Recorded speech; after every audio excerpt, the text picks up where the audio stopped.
Welcome back, nail queens. In today's video, I have a Valentine's Day stamping design demo. Maniology reached out to me and asked for me to create a Valentine's Day look, and I was obsessed with the M346 plate. Just look at those heart flames there at the bottom, and if you take a good look at the plate, it's very spooky ooky, and I am loving that. It is so awesome. They also sent 2 stamping polishes. You got Cherry Bomb and Pitaya, so a red and a pink. They also sent over these calcium-rich base coats. So there's like this pinky and this milky one. They're so awesome. I can't wait to try them. I've seen them on other creators and they look so beautiful.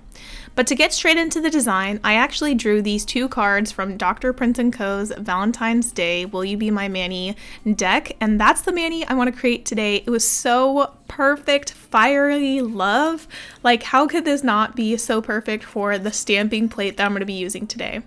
So first things first, the card from Dr. Prince & Co. called for a rose, like it just said Fiery Love and Rose. Those were the 2 cards I drew. So you have the art theme, which is Fiery Love, and the color scheme is rose. So I was like, let me pick a rose pink color to use for my base.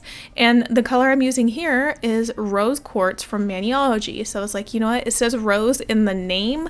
So how much closer could I truly get to following the Dr. Prince & Co. cards that I drew being rose than literally picking a polish called Rose Quartz. So whether you're using acrylic, dip powder, gel, nail polish, whatever your choice of base medium is, it doesn't matter. You can use nail polish like I am here, or any dip powder, acrylic, gel that you want. So yeah, here's the label for the Rose Quartz so you can see it. I considered using this more like terracotta rose color, but I chose not to because it didn't really go well with the pink and red I was going to use, whereas Rose Quartz really went really well. So I'm applying 2 coats of Rose Quartz to all of the tips, and then I'm going to let that air dry, and I'll be back for the stamping design.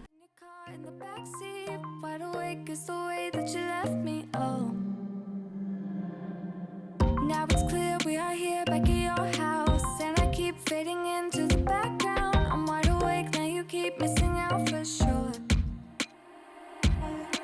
Take down your walls and let me ooh.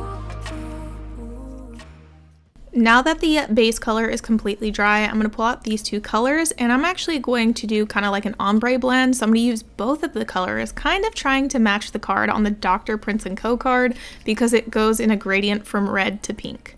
So I'm just scraping it here on my plate, and I'm going to show you what it's like to mess up. Yep, I didn't scrape with enough pressure, so there was a huge line because I had too much polish, and sometimes it just doesn't turn out how you want and you got to start over. So I'm going to take a paper towel and soak it in pure acetone and then wipe off my stamping plate to remove any of the polish and start over again.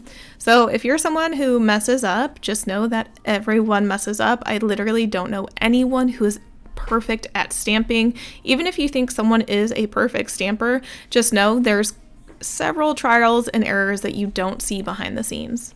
So my second attempt was a lot better than my first attempt. I think it turned out great. So I'm just going to stamp this on the tip of my nail where the free edge is. I absolutely love this design because I love how there's like little heart shapes being formed in the flames, and that ombre blend is really, really cool going from red to pink. So I'm going to move over to the right side of the design because I don't want to do the same exact height and everything on my nails. So I want them to be varying heights, and I like that the Maniology plate has these varying heights at the bottom of the plate. So you can go from your thumb to your pinky and none of them will look the exact same, which I think is really, really neat.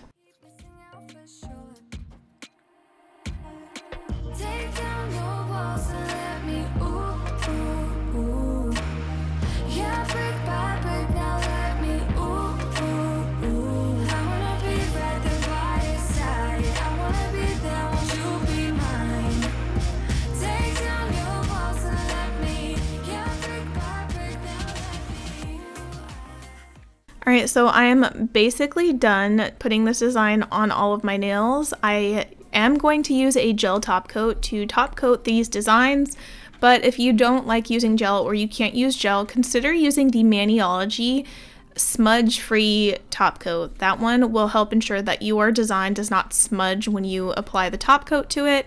I like using gel top coat as well because I notice that my designs do not smudge when I use the gel top coat. So that is it for today's design. I hope you guys enjoyed it. If you did, please give this video a thumbs up and don't forget to subscribe if you're not already subscribed. And here's a couple pictures of my mani and how it turned out. Let me know how you guys like this stamping plate and this design. I want to say thank you guys so much for watching, and I will see you in the next video. Bye!